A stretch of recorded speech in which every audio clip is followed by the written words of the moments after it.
قصة يوسف waxay ka waramaysaa laba nabi oo ilaahay anbiyadiisa ka mid ah waxay ka waramaysaa nabi yaraantiisii god lagu riday oo dabeetana nolol adag soo maray laakiin qisadu waxay ku gabagabaynaysaa haddana nabigaasi oo madaxa oo talinaya waxay ka bilaabaysaa isagoo maxay walaaladii god ku ridayeen waxaanay ku gabagabaynaysaa isagoo madaxa qisadaas dhexdeeda waxa ku jira oo aayaadka ka mid ah oo ilaahay inoo tilmaamaya marka laga sheekeeyo nabi yuusuf ayaa ilaahay wuxuu leeyahy wallahu ghalibun calaa amrih walaakina akthara annaasi laa yaclamuun ilaahay wuxuu ina leeyahy wallahu ghalibun calaa amrih arrinkiisa ilaahay isagaa ku xoog badan cid ka xoog badani ma jirto laakiin dadka intooda badani waa warmoog baa ilaahay wax ma oga dadka intooda badani mas'alada tani uma muuqato baa la leeyahy subxaana wa tacaala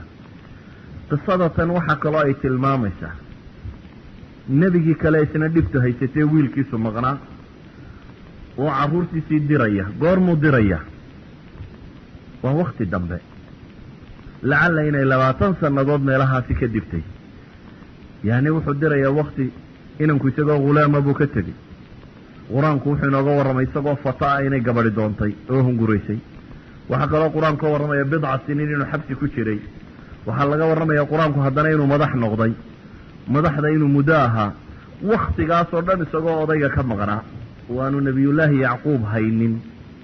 ayaanu rajo dhigin oo isdhiibin baa ilaahay tilmaamaya subxaana wa tacaala dabeetana wuxuu leeya yaa bunaya idhabuu fataxasasuu min yuusufa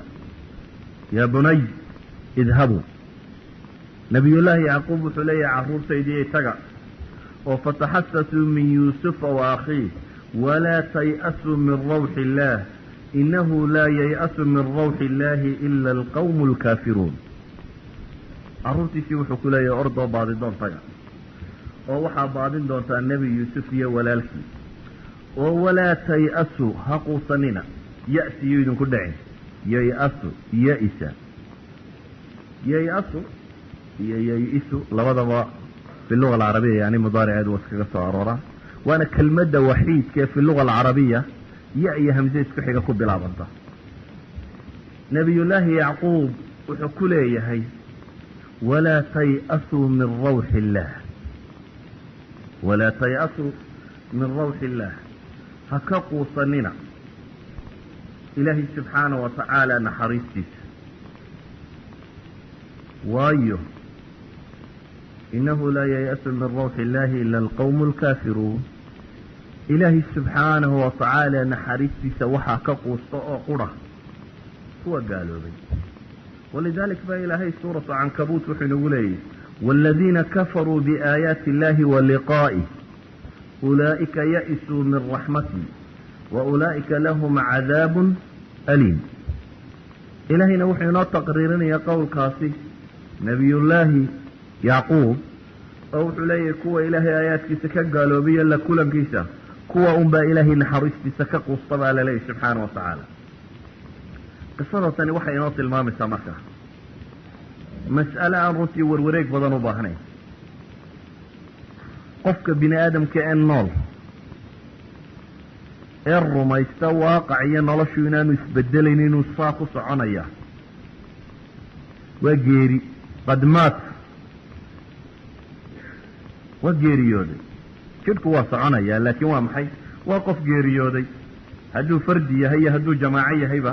cidda quusata ee meesha san istaagtaa waa qof geeriyooday mas'aladasan haddaynu in yar dib ugu noqonno in qofka bini aadamkii uu quusto waa mas'alo aynu leenahay waa saa ilaahay ku tilmaamaya gaalkunbaa ilaahay ka quusta waayo qofka mu'minkii wuxuu rumaysan yahay ilaahay subxaana wa tacaala wuxuu rumaysan yahay sifaatu araxmaan araxiim wuxuu rumaysan yahay inuu ilaahay inuu yahay alqawiy almatiin wuxuu rumaysan yahay inuu ilaahay subxaana wa tacaala yahay maxay aljabbaar almutakabir wuxuu rumaysan yahay ilaahay subxaana wa tacaala awood oo dham inay isaga gacantiisa ku jirto khalqigan oo dhan inuu isagu abuurtay dunidan oo dhan inuu isagu abuurtay isagu kayfa yashaa siduu doono inuu u dhigayaba ilaahay subxaanahu wa tacaala rumaysan yahay qul illaahuma maalika almulk tuuti lmulka man tashaa ilaahay baa wuxuu leeyay subxaanahu wa tacaala qul ya muxamed salawaatu ullahi wasalaamu calayh waxaad tidhaahdaabaa ilaahay leeyay allahuma maalika almulk tu'ti lmulka man tashaa وتنزع الملك ممن تشاء وتعز من تشاء وتذل من تشاء بيدك الخير إنك على كل شيء قدير أفكا مؤمنك وحو الرميسي إلهي عد الضونين كرياله وحو كل الرميسي عد الضونين هوصر بقه وحو الرميسي أود دمين يسيقى عنتي سكتشرته وحو قفك مؤمنك الرميسي ما من دابة إلا هو آخذ بناصيتها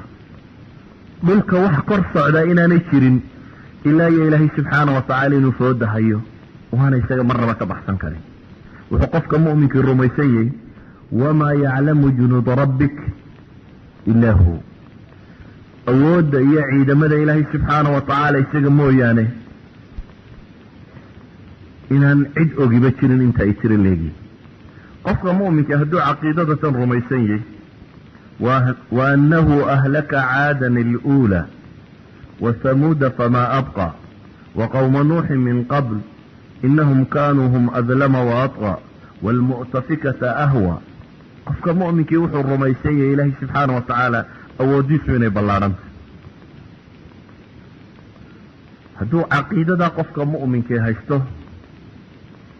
وهي عقيدة حية في قلبه طهي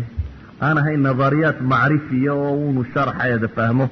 لكن عقيدة قلبك كترتون نولا يتهي ما دعي كرتبين وقوستين وسديوه مرنبا ما دعي كرتبين